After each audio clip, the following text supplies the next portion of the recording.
lovely to be here. Thank you for coming. And as you just heard, this is a series which is really about questions and objections to the Christian faith. And I've been asked to come and speak on an objection that actually is one that I've looked into a lot because it's one that mattered a lot to me. And the question was, is Christianity just as invalid as any other religion? And I don't know if you're here today particularly because this, like me, is a question that you are grappling with. So I grew up in a Christian home, and as a child, I think I felt pretty convinced that God was real and that Jesus Christ was God. And the reason that when I look back, because I didn't really question it much, but the reason I think I had for feeling sure that this was true as a child was mainly because, one, I felt that God loved me. And just as a child, I'd walk around in the world and see a beautiful sunset or smell a beautiful, fragrant bouquet of flowers, and I thought, gosh, this must be the gift of a kind God that loves his world. I sometimes would feel, in particular moments, God's love for an individual. And sometimes it felt bigger than my own love. It felt like God was showing me how much he loved someone else through a sort of compassion I was experiencing. And then other times, which I think is really important, I felt for me, God loved me as an individual. And that was just something I experienced. And then I also just happened to find that as I followed the sorts of things Jesus said in the Bible, things kind of went well for me. So I noticed that when I was generally polite to my parents and good, that things were happy in the household. If I did not kick my sister under the table, which is always tempting, things were sort of better. I noticed that when I did something wrong and I apologized, again, it had a good impact. I noticed that when people cared for the poor in the society that I lived in, there was a good impact. And these were all just things I read about in the Bible, things particularly that Jesus spoke about, that seemed to just make life good. And for all these reasons, I think I just accepted it. Then I became a teenager. And incidentally, I decided against showing you pictures of myself as a 6-year-old and then as a 14-year-old. I thought that wasn't actually a very professional way to start a PowerPoint presentation. I also thought I wouldn't distract you with questions of how on earth did she get through her teenage years with such a fringe. So we won't go there. But things changed, and I had a group of friends as I got to high school, none of whom were Christians. I had quite a few atheist friends. I had a friend who'd become a Buddhist. I had a Muslim friend and a Hindu friend. And I later became friends with a lot of Jewish people, actually, at university. So I had a great sort of variety of friends. And the truth was, a lot of them were a lot more intelligent than me, and also had engaged with objective truth a little bit more than I had. And so these friends started to ask me questions about my firmly held Christian beliefs, questions that actually I hadn't asked. And so I started to wonder, okay, how is it possible that I feel so sure that God exists? What sort of evidence, proof do I have? And at that time I thought, I'm not sure I do have that much. I did also start to wonder, how is it that there are so many good and intelligent people who clearly disagree with me on this issue? There was that question. And then there was a question of, okay, I'm 14, not brilliant at science. How is it possible that I can claim to know the truth? And to be honest, those sorts of questions just floored me, and I came to the conclusion I couldn't. There wasn't enough evidence for me to continue to believe in this way that I had, that Jesus was, in fact, God. And so one night, having thought it all through, I decided this is not, I cannot continue in this way. And I don't know if you, having come here today, have ever gone through something like that, where you actually step back and you say, okay, what is the evidence for the truth that I believe? Whether you're an atheist or whether you're from another faith, I wonder if you've had a question in your mind about what evidence there is. And I wonder if, like me, you've actually gone through a time of questioning. At the end of this talk, I'm going to talk about why I came out of that to believe again in the claims of Jesus Christ, and not to just believe them abstractly, to really believe them for myself and my salvation. And I'm going to talk about that at the end. But I thought my friends' questions were pretty good. And to be honest, I'm glad that they asked them, because I was pretty ignorant, actually, and I needed to think through some of these things. And unlike me, I think the people of High Wycombe seem to be quite intelligent, because this survey has been done, and I was sent all the questions in order to prepare for this talk. The questions that on the streets of High Wycombe, people are asking about this question. How can one religion, and namely today we're talking about Christianity, how can it claim to be true and to be more valid than any other religion? And then obviously there's another question about the other religions. Is one of them valid? And how do we even begin to assess this question? So this is the lovely task I've been given. So thank you. Easy. I should just say, as a caveat, at the beginning of this talk, this is a massive question, and I am actually going to have to, unfortunately, be quite vague in some ways in order to try and make my overall point in the time that I have. So I understand if at any point you think, actually, I don't feel like you've given that way of thinking justice, please do just come and chat to me at the end. I'd love to talk to you about it, but I'll do my best to kind of explain to you the situation as I see it. So the questions that basically came out of this survey are going to come up on the board. On the board? I was a teacher once. Sorry.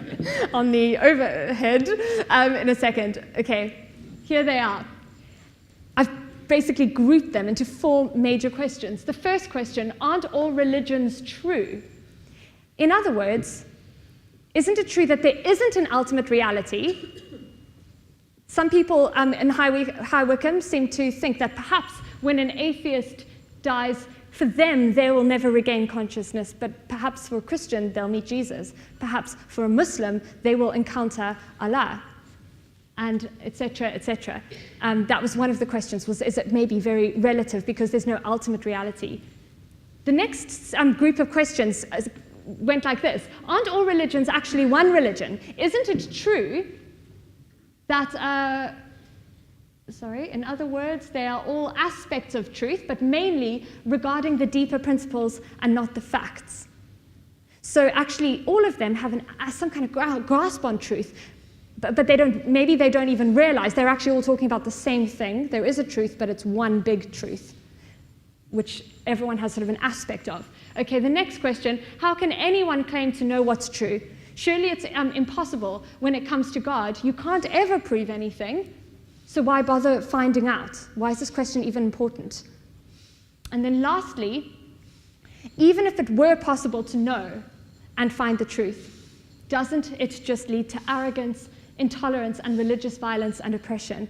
And I just really want to say that I think this is a very important question, especially facing our world at the moment. And it's not something I think any of us should, and I'm so glad that we're all here today, because I think it shows that none of us take this lightly. It's important. There are ramifications for what we believe. And if it's going to lead to violence and oppression, that we need to stop and ask, what is that about? So that is the outline. So I'm going to try and briefly touch on each of those questions, and then come to where I feel I have landed on this question of truth. So there is a battle for truth in our world. And I'm going to frame it in terms of like a boxing ring. And all those questions, I think, leave us basically with 4 different contenders for truth. So if you think of these 4 different contenders as boxes, here they are. I'm going to add a 5th, and I'll tell you why I've put Jesus Christ in his own category in a minute. But the first one is this question of, it's basically postmodernism, and it's a denial of truth as a category. And it's that first question that we just looked at.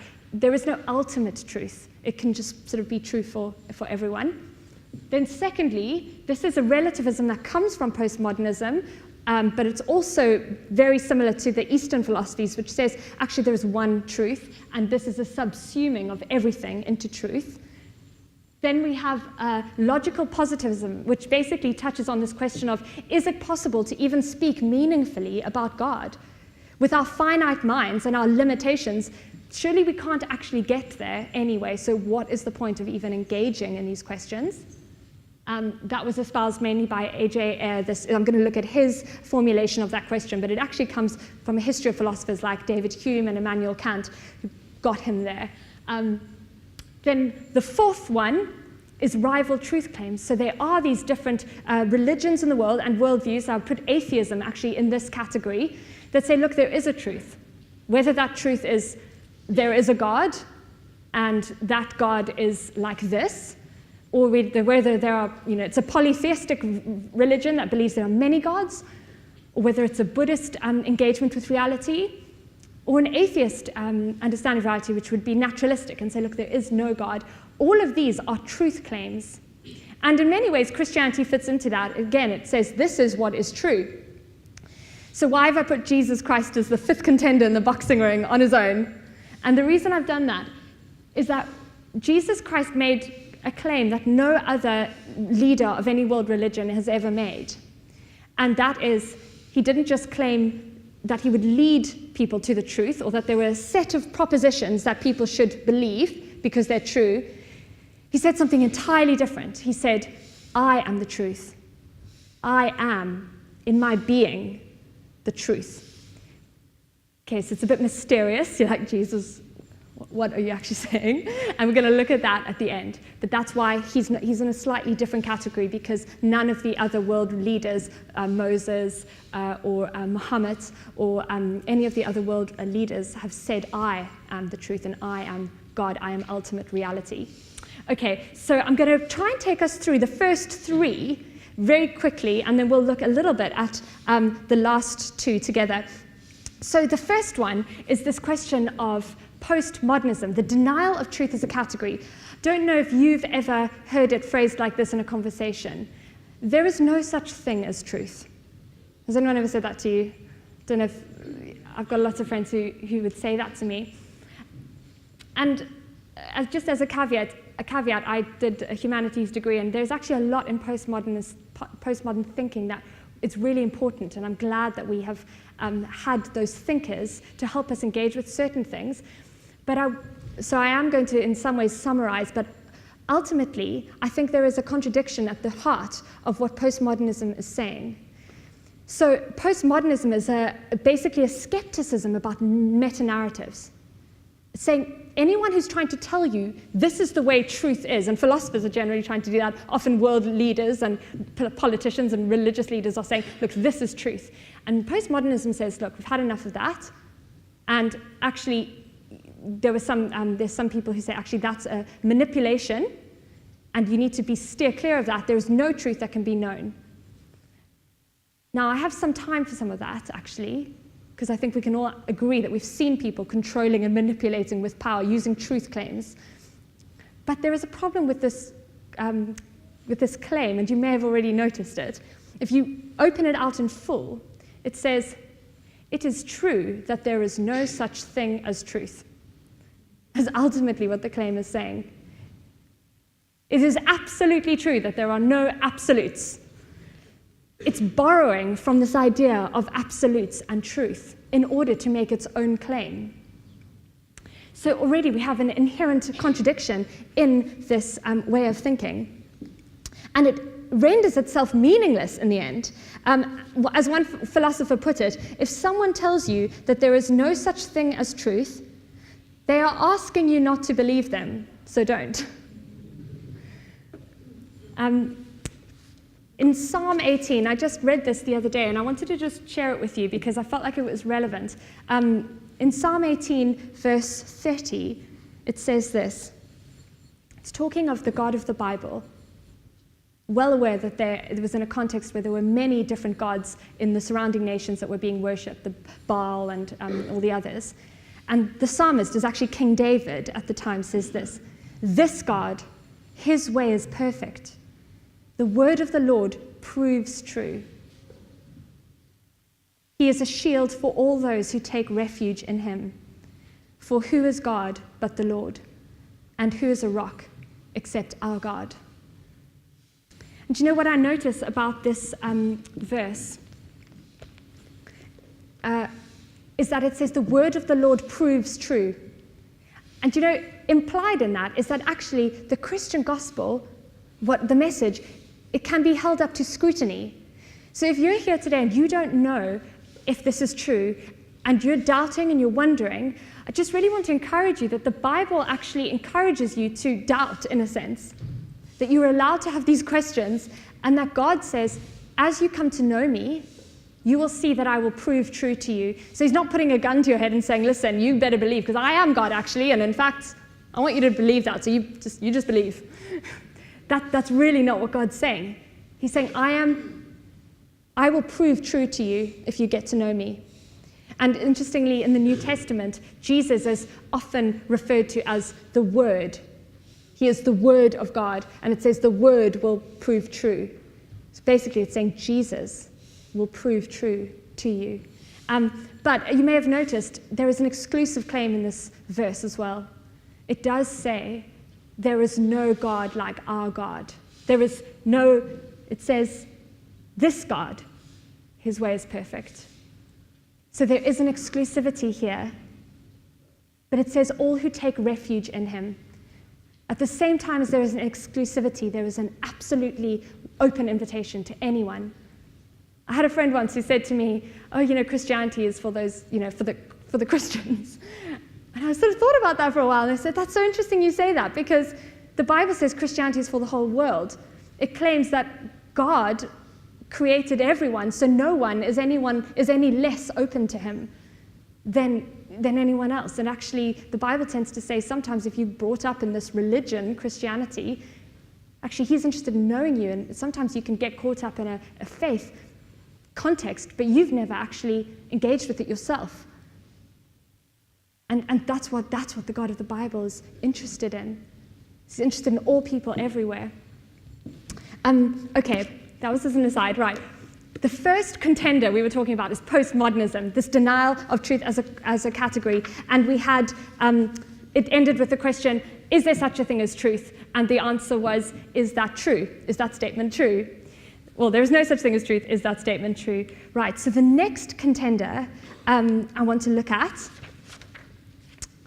sorry, just going back for a second. I missed a slide, didn't I? Michel Foucault, I just wanted to end on the postmodernism thing briefly by saying there is a contradiction within the claim itself. That's not the only issue with it. I strongly believe that there are some damaging effects, actually, of this way of thinking. And if you've read any postmodern thinkers, it's actually very depressing. A lot of them commit suicide because the ultimate end, if you actually follow it to its actual conclusion, which people like Friedrich Nietzsche were brave enough to do, they were left with darkness. That's what they claimed. Because it's sort of nihilism, which is the ultimate end of a postmodernist way of thinking, that there is a nothingness.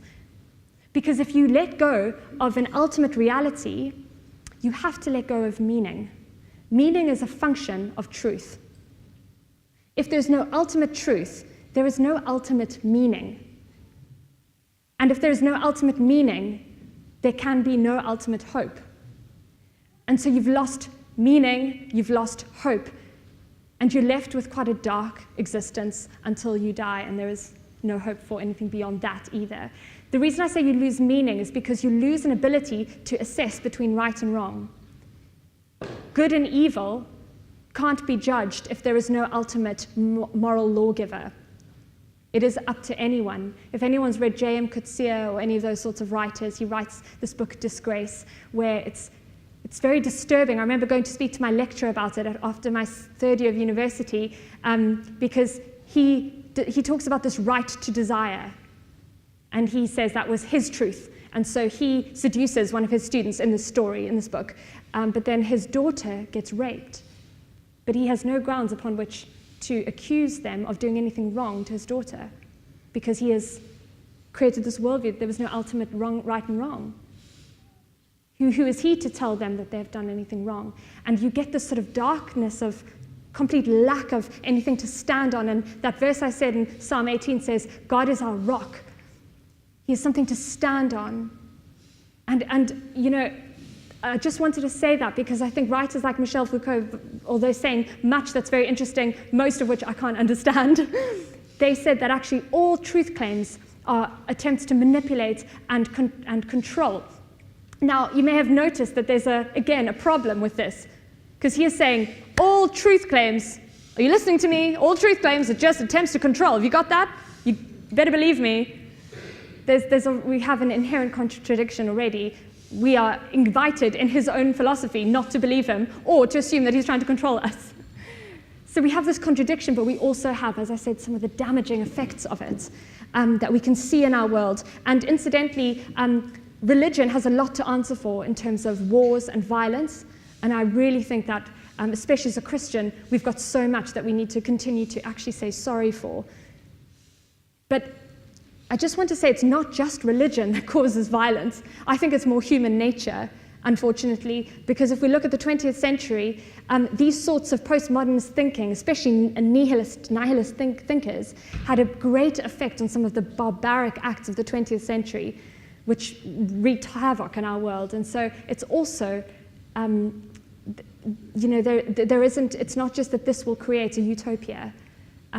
Although often I think people are trying to get away from religious violence when they look at these worldviews. And what I'm trying to say is I'm not sure that is the answer.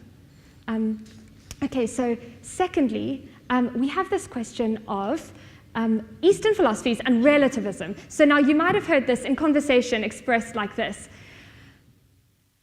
It's your truth. That's great for you. That is true for you, but it's not true for me. I have my truth. Now, this sounds really nice, doesn't it? And in some ways, we have some experiences of this. So for example, you might say to me, chocolate ice cream is the best ice cream in the entire world. And I'll say to you, that's your truth. Strawberry cheesecake Haagen-Dazs, now that is the best ice cream in the world. And that's my truth. So you can see how these sorts of ideas could catch on. But again, we have an inherent contradiction in this way of thinking. So I've got it up on here on the board. It says truth is subjective construct, so it's just true for the individual, that they've constructed it, but there's no ultimate overarching truth. So ultimately, that leaves us with whatever you choose to believe has to be true, because there's no assessor of truth. So that means that actually all religions must, by definition, become true. So your truth has to be true. I can't say otherwise. Everything, therefore, has to fall into the category of truth, and there's no distinction between belief and truth. And this is where we end up with these Eastern philosophies. But you might have started to pick up a pattern here. If you say all truth is relative, the question is that absolutely true? Is it absolutely true that all truth is relative? Or otherwise phrased, truth is subjective, it's for you.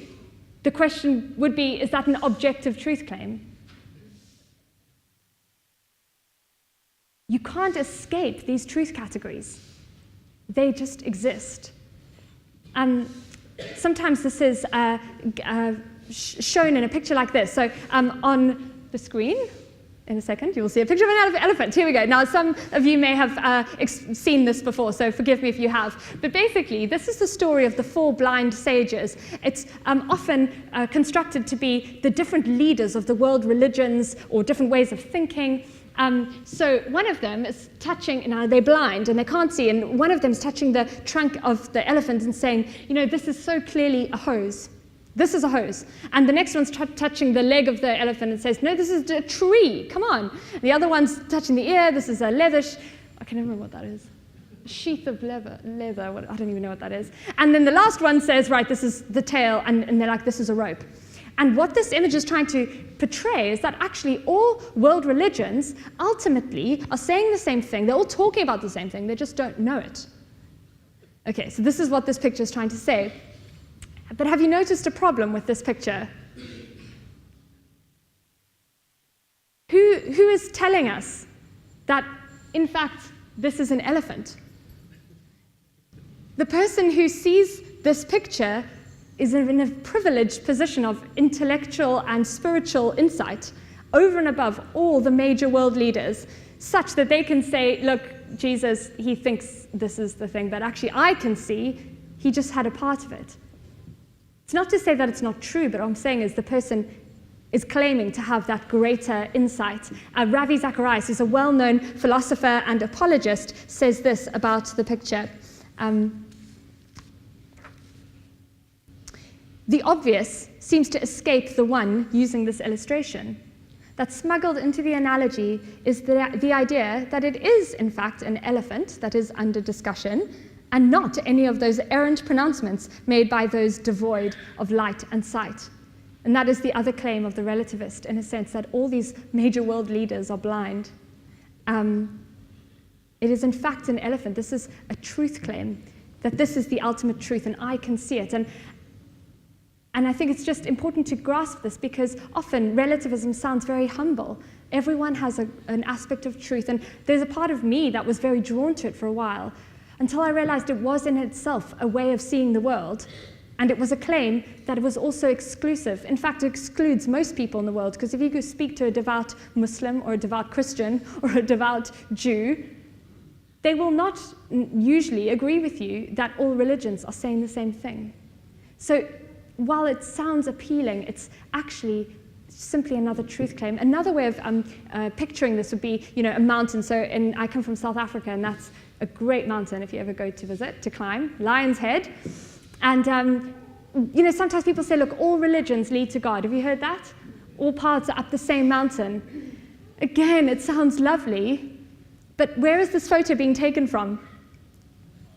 It's a helicopter or, some cloud, angelic position of insight to see that actually, in fact, all the roads lead to God. You can't say that unless you have some deeper insight. The other option would be if you've actually walked the road and died and found out. And most of the people who are making this claim, as far as I'm aware, haven't come back from the dead to tell us. And so these claims have in and of themselves their own truth claim to them. But you may be thinking, I don't know what your background is, but sometimes people say, okay, look, but you are using a Western form of logic, which is an either or, very black and white. And actually there are other ways of thinking, particularly in the East, where you can say there are both and forms of logic. And it's true that our Western logical laws, there are three that we work with, and the second of which is non-contradiction. So something can't be true and at the same time be false. So it is not true that I am, an American man. That is not true. I am a South African woman. And it can't be both. These things are not, it's the law of non-contradiction, as I said. And Ravi Zacharias is an Indian professor, and he'd gone to speak at this university on the question of, is Jesus the only way to God? And while he was speaking, he had this American professor stopped him and said, I feel like you're doing a disservice to Eastern thinkers because you're not accepting that they have this different way of thinking. So they go out for lunch afterwards, and he discusses it, and this American professor says, look, you're just not getting this both and way of thinking. And Ravi listens to him for a long time, and eventually he puts down his pen and he takes up his knife and fork, and Ravi says, can I just ask you one question? And the professor says, yeah. He says, are you saying that either I must accept a both and system of thought, or nothing else? Either or. And he said the professor just stared at him in stunned silence and then said, the either or system of thought does tend to emerge, doesn't it? And Ravi said, I'll tell you something, even in India, we look left and right before we cross the road. We understand it's either the bus or me, not both. All of that to say is that there is things cannot be both true and untrue at the same time, and we don't live in that way. So lastly, in this way of thinking, logical positivism, basically what the idea is here is we're limited human beings. God is surely unknowable to us. What is the point of us asking these questions? We'll never find out, and isn't it arrogant to presume that we could? And so A.J. Ayer came up with these two tests for what is meaningful to talk about. And he said, firstly, you can, if something is true by definition, so bachelors are unmarried men, that's true in and of itself. It doesn't need any other things to make it true. It's true. That's fine. You can talk about that kind of thing. And then he said, anything else has to be subject to measurable, repeatable tests. And if you can do that, great, that can be true, and you can speak of that. Anything else that you want to talk about outside of those categories is meaningless. And so therefore God, not fitting into either one of those categories, becomes by definition just meaningless, and so you aren't able to talk about him anymore. the last time I'll be saying to you, have you noticed a pattern? Someone came back to A.J. Ayer and said, so this was Language, Truth and Logic, and it was actually very influential in the 1930s in Oxford, and was published, and everyone was thinking, this is amazing new philosophy, bringing together ideas of the Vienna Circle at the time. And someone said to him, but A.J. Ayer, what about your own assertion, this statement? Is it true by definition? No. Can you subject it to measurable, repeatable tests? No. A.J. Ayer went away and thought about this. Came back and said, sorry, there's a third category. Category of exceptions. And then the question was, well, how many exceptions are there? Well, only one, my statement. And actually, by the end of it, Oxford University Press dictionary basically said that these systems seem impossible to maintain, and this way of thinking was actually kind of dismissed academically. But have you noticed it's still very popular in our world to say, look, we can't know, so let's not even think about it. Only these things that we can absolutely prove or say that are true by definition are what are worth talking about. These ideas are still quite popular and current, but actually, intellectually, they don't really hold weight. And I want to talk a bit later about, okay, so how do we talk meaningfully about God? So these are the three that I say fit into this question of, can we even engage with truth, or are all religions the same? Then we have the fourth, I would say, contender in the ring for truth, and I would put all truth claims into that category, all religions and all systems of thought that claim an ultimate reality. And what I really want to say about this is that there are many voices out there that are calling for us to believe in different things, different truths. And what the postmodernists were doing was trying to step away from an abuse and a manipulation and a will to power and a will to control. And I think that that is important, because it's true that these truth claims can be coercive. But how do we know which one is true? How do we even begin to assess? I think there are three important tests that we can all ask of whatever truth we are looking at, truth claim, and asking questions of. One, is it internally coherent? Does it make sense in and of itself? And I've hopefully shown you why some of these don't. But I think that's an important question to ask. Does it actually make sense within itself? Or does it already just start to contradict itself many times over? The second question is, does it cohere with outside reality, with things you know to be true, historical facts? And incidentally, I studied history, and we can know things, can't we, about history? There is evidence. It might not be able to be repeatable, measurable scientific tests, but there is evidence for things. And there was an outcry when a group of people claimed that the Holocaust never happened. Do you remember that came at one point in history? And the world said, no, it happened. We have evidence. And so there is evidence for historical things, and that's important. It's not irrelevant. We can't just say that doesn't matter whether or not that happened. It does matter. And then lastly, is it livable? Is it actually possible to live under this way of thinking? And not just that, does it actually bring life to me in the way that I think deep down all humanity longs for? That's why we even think about these things. That's what makes us different to animals, is we have this longing for the good life. The American dream, in a sense, is an example of that. People longing for the right kind of life, the good thing. What is that in us? And I think that's an important question to ask, because it's innate, it's inherent. I said the last contender in this ring for truth was Jesus Christ himself. In this question, how is it possible to know? After the talk earlier this morning, someone came up to me and said, I still don't understand. How is it possible for us to know God? So you're saying Jesus came and claimed to be God. Why should I believe him any more than these other world religions who tell me mostly that Jesus was not God? Why should I believe in that? And I said to him, well, I think you're right, that God, in the eternal being, the ultimate creator of the world, surely is unknowable to us. We are limited. I'm sure my mind's already deteriorating. I was thinking that the other day. I'm sure I peaked at like 24 intellectually. With all those sorts of questions, we wonder, how is it possible for us to really know God?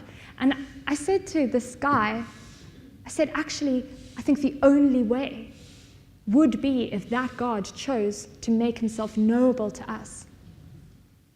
That would be the only way we could possibly speak of knowing God. And the Bible says that Jesus was God eternal in a Trinitarian form, God the Father, God the Son, and God the Holy Spirit.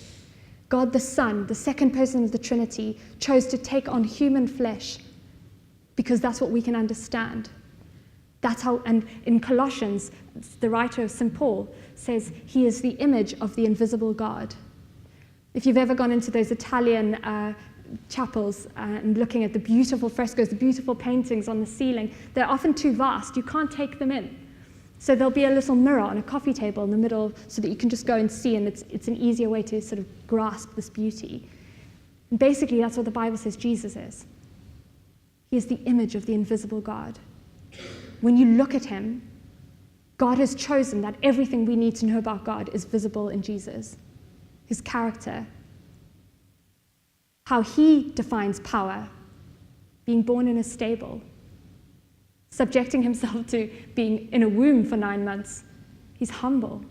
He's not afraid of women. He's not afraid of outsiders. He talks to people that the disciples wouldn't even talk to, and they often record how shocked they were at his behavior. This man, Jesus, we are told, was God showing to humanity, this is what I'm like.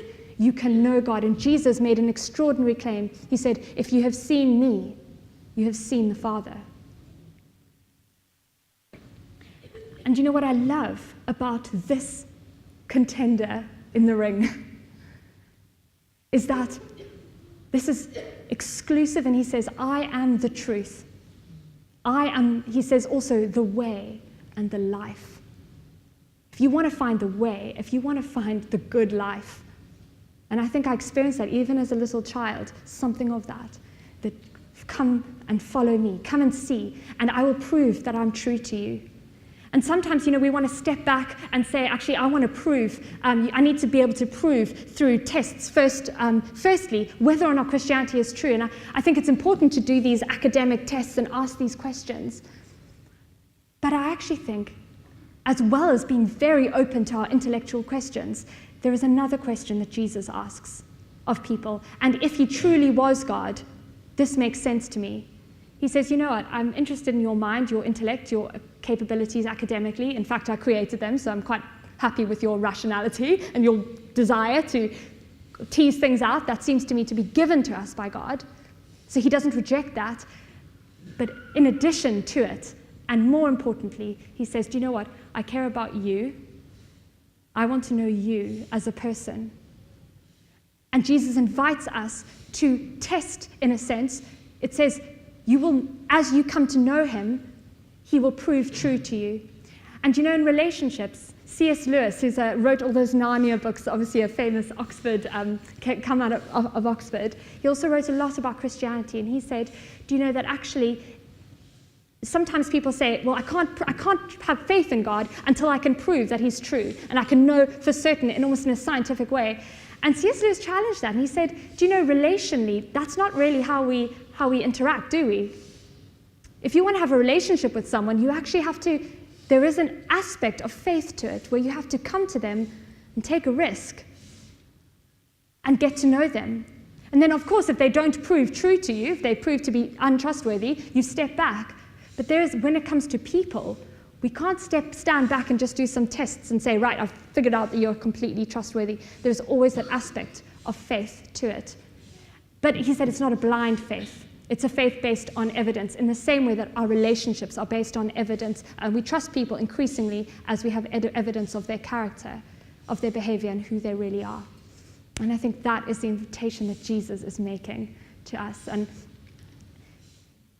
C.S. Lewis said, we don't stand before a proposition that demands our intellectual assent. If the Bible is true and if Jesus is true, C.S. Lewis said, we stand before a God who asks for our trust. And sometimes that can be the hardest part of all.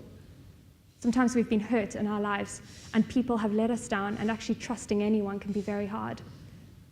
But that is the claim of the Bible, that God is true, not just true in that he exists, but he's true in that everything he says you can trust. On the last slide on this PowerPoint is I read about in Italy there was an artist, and this artist decided he wanted to paint a picture of someone on the street. And he asked, he went up to a man that he saw and he said, "Would you mind, could I paint your portrait? And, would you come to my studio tomorrow morning?" And, the man said, "Great, that's a great job. I'll, take that, thanks." And so, the artist eagerly awaited for him the next morning, and sure enough, the man arrived. But he'd found a place to wash, he'd managed to borrow a suit, and he'd arrived all in his best, and the artist couldn't paint him. And, the story reminded me of what the Bible says God is like, and that the truth of Christianity is that the world has become lost in its sin in an overarching sense and in an individual sense, and that each one of us can't do anything about it. And, the fourth contender I spoke about were these rival truth claims, and I think most of them end up saying, you need to be good. My Jewish friends, I remember at university, said, but surely that's what Christianity is saying as well. You need to be good, you need to do all these things, give to charity and be kind to your mother and, all these sorts of things that all the religions say. And I said, yes, it talks about that, but actually the ultimate reality the Bible talks about is that we are unable to do anything about our state. And that just like this guy, we can't pitch up trying to clean ourselves up, that God invites us just as we are. And as we come to him in that state, he will pour out his love on us. And that's my experience, that as I had all these questions about God, I actually had a personal encounter with God from where I started to ask these questions, so many questions about science, about language, about all these different things. And the more I asked, the more I found he proved true, and that he's been a rock that I can stand on. I just invite you this afternoon now, if this is something that you want to investigate. There's a story about doubting Thomas, you may have heard of in the Bible. He's one of the disciples, and he's not shame, he got lumped with this name, Doubting Thomas, forever and ever, because he doubted. Jesus had risen, we're told. All his disciples saw him, that he did not stay dead. He was God, come alive again.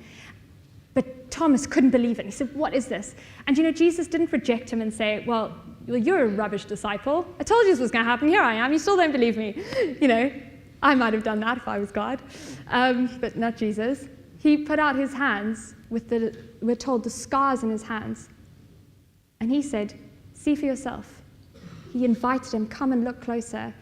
And even if some of what I've said to you sounds incredible, it sounds unbelievable, if there's something in you that thinks, actually, we've talked about the ring of truth with all the contenders. If there's something that I've said that has the ring of truth to it, can I encourage you to come and take a closer look and see for yourself?